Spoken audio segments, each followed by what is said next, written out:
Le sujet des sorcières est un sujet très vaste, alors je ne vais pas vous cacher qu'il y aura plusieurs vidéos sur la sorcellerie et tout ce qui en découle. J'en parlerai notamment quand le thème de l'occulte sera abordé sur cette chaîne. Mais pour l'heure, j'ai choisi d'ouvrir le bal à propos des sorcières et des nombreuses chasses dont elles ont été victimes, avec cette affaire qui est devenue la plus évoquée quand on parle de chasse aux sorcières et de procès contre la sorcellerie. Et les premières questions qui me sont venues à l'esprit avant toute chose, c'est quand a-t-on commencé à parler de sorcières? Et surtout, à quel moment le monde s'est mis à les chasser? Et pour finir, que s'est-il passé précisément lors de cette série d'affaires que l'on appelle le procès des sorcières de Salem?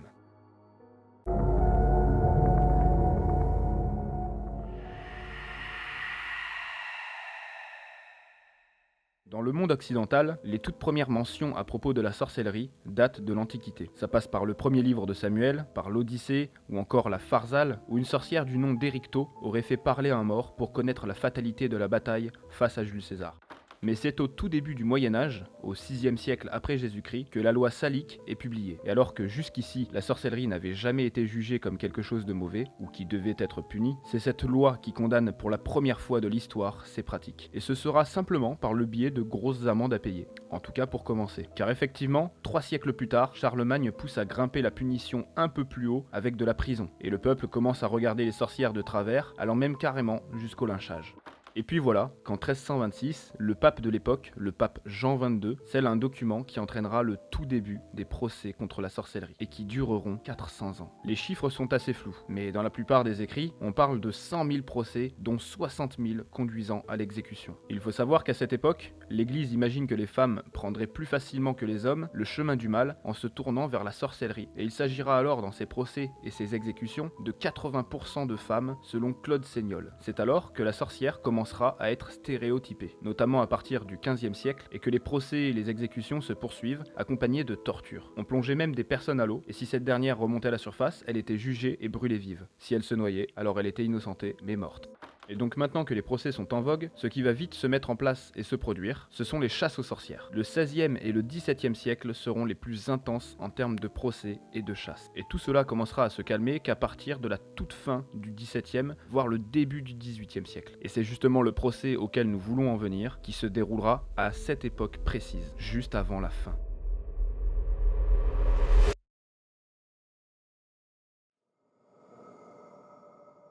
Il y a une vingtaine de localités qui s'intitulent Salem aux États-Unis. Il y en a aussi en Inde, en Allemagne, au Royaume-Uni, en Espagne, en Suède, en Indonésie. C'est même parfois un nom ou encore un prénom qui en arabe veut dire pur, intact, ou encore qui signifie la paix en hébreu.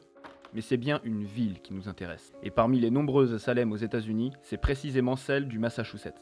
On pourrait croire qu'avec ce qu'il s'y est produit, on a affaire ici à du paranormal. Et ça peut très potentiellement être le cas, mais pas tout à fait de la manière dont on le croirait. Ce qui est important à savoir et à retenir sur ces exécutions de soi-disant sorcières, c'est que l'homme, particulièrement celui de cette époque, se précipite trop facilement à tirer des conclusions hâtives sur des choses qu'il ne connaît pas très bien. Pour commencer, Salem est une ville qui existe toujours aujourd'hui et qui a été bâtie en 1626 par des pêcheurs, des pirates, des mercenaires entre autres. Les procès s'y sont déroulés plus de 60 ans plus tard et la plupart des personnes concernées venaient de toute la région, notamment de Salem Village, juste au-dessus. L'histoire commence justement en 1691 à Salem Village. Nous sommes en plein hiver et attendons la nouvelle année. Ce sont la fille et la nièce du révérend Samuel Parris qui vont être à l'origine des premiers phénomènes. Le problème apparaît quand Betty, la fille du révérend, et sa nièce Abigail Williams présentent des signes étranges qui vont vite inquiéter les habitants du village qui sont très croyants et puritains. Les filles commencent à parler une autre langue, à traîner des pieds, elles se crispent, elles ont des problèmes de respiration, elles convulsent, ça va même jusqu'au délire et à se cacher des adultes et à voir des choses anormales. Dieu est en colère et Satan va venir nous exterminer. Sauf que de nouveaux cas vont faire leur apparition dans le village. Et c'est quand près d'une dizaine de jeunes filles de la même tranche d'âge et présentant exactement les mêmes symptômes inexplicables par les médecins des environs que non seulement les parents mais aussi les autres habitants vont exiger d'avoir une réponse à ces phénomènes. C'est justement ici que les citoyens vont céder aux conclusions hâtives et faciles en interrogeant toutes les jeunes filles présentant des symptômes. Car ces enfants vont étrangement toutes pointer du doigt les mêmes personnes. Commençons par la fille du révérend, Betty. Dans sa famille, il est habituel de voir des servants et des servantes. Et Betty demande à l'une d'entre elles, Tituba, de lui apprendre à lire l'avenir. Mais au vu de sa religion, Betty ne va pas revendiquer s'être amusée à exécuter des rituels, et va alors, sans rien dire face aux adultes qui exigent une coupable, dénoncer Tituba. Donne-moi son nom, mon enfant. Qui est-ce? Tituba. Et toutes les autres filles qui se sont amusées à faire les mêmes choses vont tour à tour désigner des personnes, mais rien ne nous prouve aujourd'hui qu'il s'agissait réellement de coupables. Sachant que certaines de ces enfants ont justement probablement accusé des personnes qui auraient causé du tort à elles ou à leur famille. Malheureusement, nous sommes là à une époque où tous ces villages sont constitués de colonies amérindiennes qui ne possèdent pas réellement de système politique solide et qui ne font confiance qu'à leurs croyances. Alors si une servante est pointée du doigt comme étant une femme qui pratique des rituels, la décision est très vite prise. C'est là que les 3 premières femmes officiellement accusées de sorcellerie sont Tituba la servante, Sarah Osborne et Sarah Good, une vieille dame et une mendiante. Elles sont directement emprisonnées le 1er mars 1692. Et les accusations vont continuer. 7 personnes de plus seront mises en prison.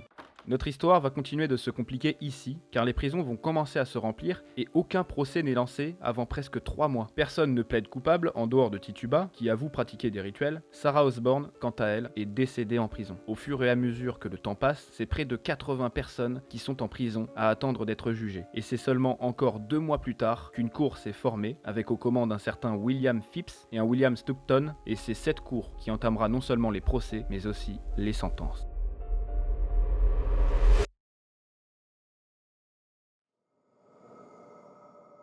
Au cours des 4 mois qui ont suivi, c'est-à-dire jusqu'en octobre 1692, c'est le chaos dans toute la ville où les procès et les exécutions ont lieu, c'est-à-dire à Salem. L'affaire provoque des émeutes, les hommes ne s'occupent plus du bétail ni des récoltes, beaucoup d'industries cessent leurs activités, plusieurs personnes se voient partir ou bien même disparaître, dont des accusés qui décampent carrément jusqu'à New York. D'autres habitants, eux, restent et s'agitent devant les prisons. Le révérend Phipps, privilégiant cette hystérie générale, n'arrête pas les accusations. Il va même jusqu'à accuser sa propre épouse ainsi que Dorothy Good, l'enfant de Sarah, âgée seulement de 4 ans. Accusée d'avoir mordu les accusatrices, elle sera emprisonnée. Il est raconté que près de 200 personnes sont accusées et parmi elles, les 80 qui sont mises en prison. Et la plupart des personnes accusées qui s'en sortent sont ceux qui dénoncent d'autres habitants ou alors les femmes enceintes. Et encore, certaines femmes enceintes sont exécutées après leur accouchement. 5 personnes décèdent d'ailleurs de situations lamentables des prisons, dont un nourrisson, et c'est précisément 20 personnes, dont 15 femmes, qui seront exécutées. Et il est décidé que ce sera par pendaison. Seulement 2 personnes verront une sentence différente, dont une femme qui sera noyée et un vieux paysan qui refusa de parler jusqu'à son dernier souffle. Il mourra alors sous les coups de la torture qui lui a été infligée, qui se nomme peine forte et dure. Une sentence qui se réalise en entassant sur le torse du condamné de très lourdes pierres jusqu'à que ses côtes ne tiennent plus et craquent. Il est mort après 3 jours de torture. Et là, la question à laquelle il nous reste à trouver une réponse, c'est quand cette folie meurtrière s'est-elle arrêtée. Mais bien sûr, avant d'y répondre et de conclure cet épisode, j'ai prévu de vous en dire un peu plus sur le paranormal qui enveloppe cette ville.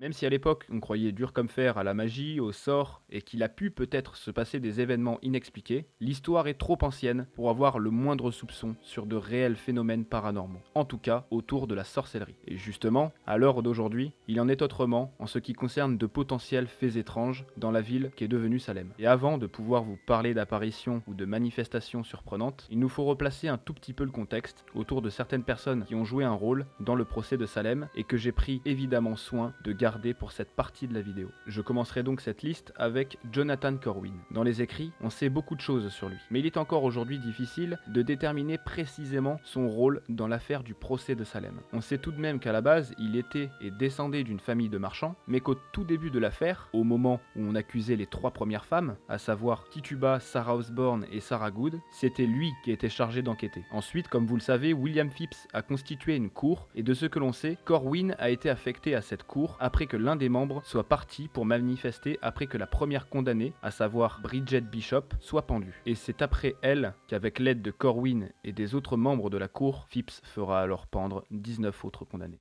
Et là où je veux en venir, c'est que la maison de Corwin, qui est mort bien plus tard, en 1717, existe toujours. Elle est surnommée la Maison des Sorcières et elle est la dernière bâtisse ayant un lien direct avec le procès des sorcières de Salem. Cette propriété existe depuis le milieu du XVIIe siècle et elle est devenue un musée où des visites sont proposées, notamment pour les chasseurs de fantômes. Elle serait pourvue de points froids, des phénomènes de voix électroniques y auraient été pratiqués et ainsi des voix désincarnées ont été entendues. Il se dit carrément que des personnes auraient senti des mains inconnues les effleurer ou encore les toucher.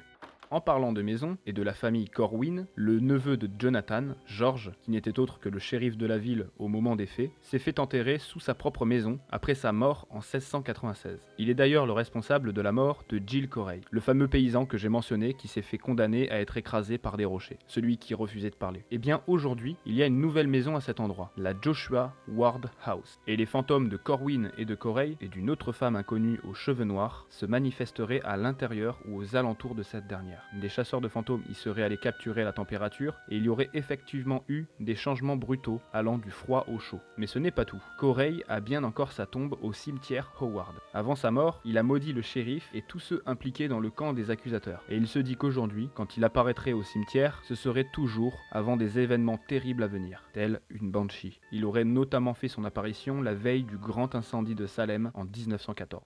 La première femme exécutée lors du procès, c'était, comme je vous l'ai dit, Bridget Bishop. Eh bien, un autel a été construit en plein milieu du verger de cette victime. C'est particulièrement les chambres 612 et 325 qui seraient touchées par des apparitions de femmes, des mains fantomatiques qui effleurent encore une fois des personnes et des cris d'enfants de bas âge. Pour le reste de l'hôtel, il s'agirait d'une brume épaisse qui couvre certains étages, d'apparitions de poltergeist et les environs sentiraient les pommes du prétendu verger de Bridget Bishop. Il se dit aussi qu'une femme en robe blanche apparaîtrait dans les miroir du restaurant annexe à l'hôtel, et elle toucherait également les appareils électriques.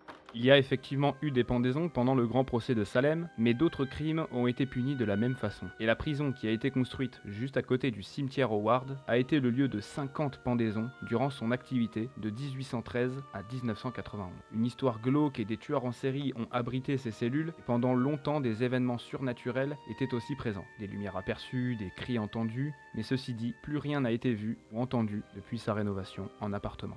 Et à présent, il est temps, après cette liste non exhaustive de phénomènes paranormaux autour de Salem, de savoir comment cela s'est-il terminé. C'est donc après octobre 1692 que le procès des sorcières de Salem se voit s'achever. C'est le clergé de Boston qui appellera au révérend Phipps de faire libérer les personnes encore emprisonnées, et cette histoire aura de réelles conséquences sur les fondements des États-Unis. Les gouvernements de la région changent radicalement et ne se fondent plus uniquement sur les croyances après cette affaire. La cour est dissoute, un congrès magique est même fondé en 1693 visant à réunir les personnes pratiquant toute forme de magie. C'est une affaire qui sera adaptée puis réadaptée au théâtre, notamment par Arthur Miller en 1953, qui cherchait à dénoncer les répressions aveugles de l'histoire. Mais encore, avec l'apparition du cinéma et de la télévision, on en est encore inspiré de nos jours. Salem Village a été renommé de nos jours Denver, et Salem est toujours présente. Elle a fait d'ailleurs de cette histoire une attraction touristique, et la place sur laquelle toutes ces personnes ont été exécutées après Bridget Bishop est toujours là, et se nomme aujourd'hui Proctor's Lodge Memorial. Et c'est alors le XVIIIe siècle qui se verra prendre un autre chemin et où se terminera cette chasse aux sorcières qui s'est étalée sur 4 siècles. Certaines églises se ravisent en France et on arrête les condamnations à mort en les remplaçant par des exils. En Angleterre, on y voit l'abolition de la loi contre la sorcellerie, mais quelques femmes feront tout de même exception et les dernières à être exécutées seront au milieu du XIXe siècle. En tout cas dans les pays occidentaux, car cela va jusqu'au XXe siècle en Asie et en Afrique pour les exécutions autour de la sorcellerie. Voilà qui conclut ma première vidéo sur ce sujet. Tout ce qu'il y a à dire sur les sorcières est bien plus profond que cela et plonge carrément le sujet dans l'occulte. Je ferai alors encore plusieurs vidéos sur ce sujet très complet et très complexe. Considérez alors l'affaire des sorcières comme étant à suivre. Et même si de très nombreuses chasses aux sorcières ont vu le jour au cours des 4 siècles de répression, c'est tout de même celle de Salem qui aura causé le plus d'impact et qui fera parler d'elle encore aujourd'hui.